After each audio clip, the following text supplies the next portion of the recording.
وضو کے مسائل۔ وضو کے بغیر نماز قبول نہیں ہوتی۔ عن ابی ہریرہ رضی اللہ عنہ عن محمد صلی اللہ علیہ وسلم فذکر احادیث منها وقال رسول اللہ صلی اللہ علیہ وسلم لا تقبل صلاة احدکم اذا احدث حتی یتودأ، رواہ مسلم۔ حضرت ابو ہریرہ رضی اللہ تعالی عنہ نے رسول اللہ صلی اللہ علیہ وسلم کی کئی حدیثیں بیان کی، جن میں سے ایک یہ تھی کہ رسول اللہ صلی اللہ علیہ وسلم نے فرمایا اللہ تعالیٰ بے وضو کی نماز قبول نہیں کرتا یہاں تک کہ وہ وضو کر لے۔ اسے مسلم نے روایت کیا ہے۔ یعنی انسان اگر پوری نماز بھی پڑھ لے مگر وضو نہ ہو تو نماز ہوتی ہی نہیں۔ وضو کرنے سے پہلے بسم اللہ پڑھنا ضروری ہے۔ عن سعید بن زید قال قال رسول اللہ صلی اللہ علیہ وسلم لا وضوء لمن لم يذكر اسم اللہ علیہ، رواہ الترمذی۔ حضرت سعید بن زید رضی اللہ تعالی عنہ کہتے ہیں کہ رسول اللہ صلی اللہ علیہ وسلم نے فرمایا جو وضو سے پہلے بسم اللہ نہ پڑھے اس کا وضو نہیں ہوتا۔ اسے ترمذی نے روایت کیا ہے۔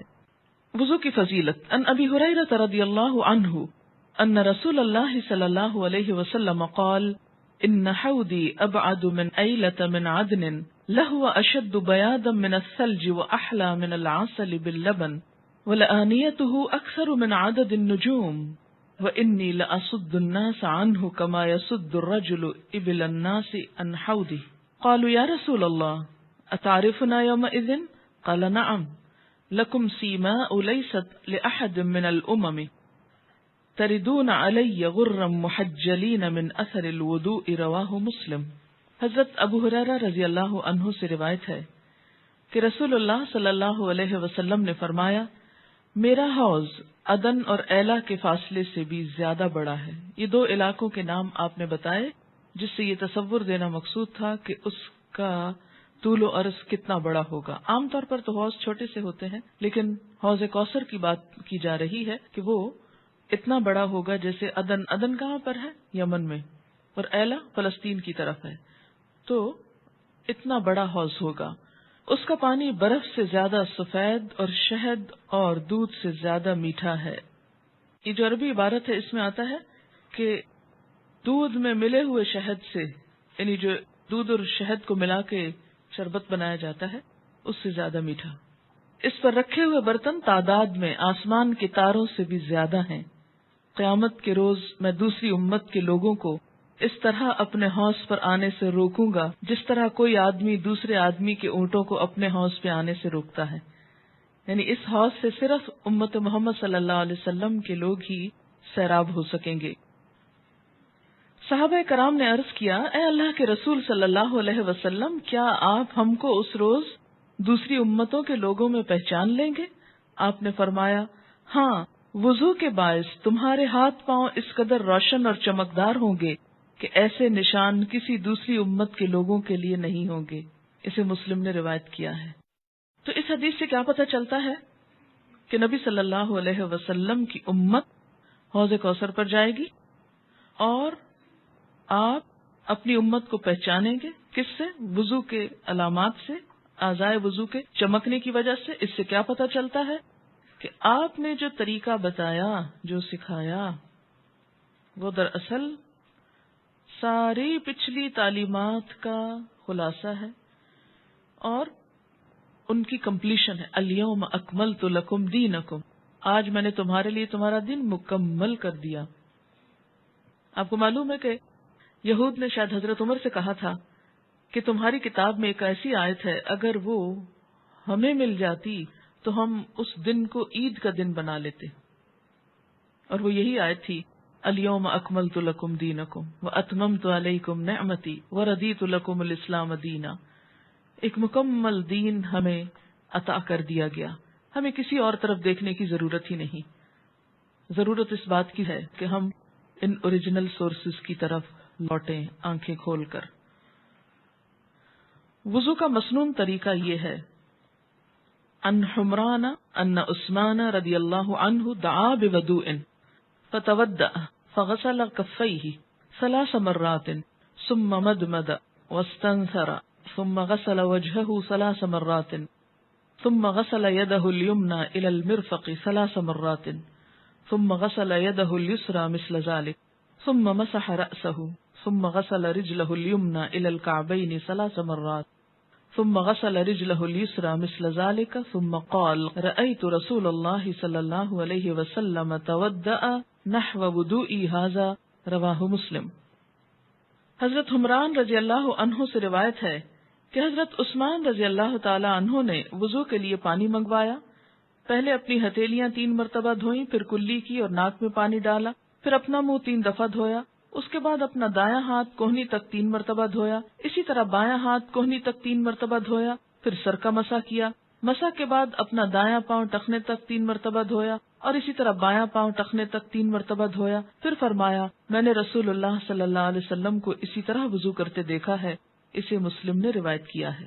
وضو سے قبل نیت کے مروجہ الفاظ نویت ان اتودع ادا کرنا سنت سے ثابت نہیں۔ دوران وضو مختلف اعضاء دھوتے وقت مروجہ دعائیں پڑھنا بھی سنت سے ثابت نہیں۔ بعض لوگ ہاتھوں پہ ایک دعا پڑھتے ہیں، پھر چہرے پہ کچھ اور، پھر پاؤں پہ کچھ اور، سارے وضو میں صرف دعاؤں پہ ہی مشغولیت رہتی ہے۔ ایسی کوئی چیز نبی صلی اللہ علیہ وسلم سے ثابت نہیں، کیونکہ یہ بھی دین کو مشکل بنانے والی بات ہے۔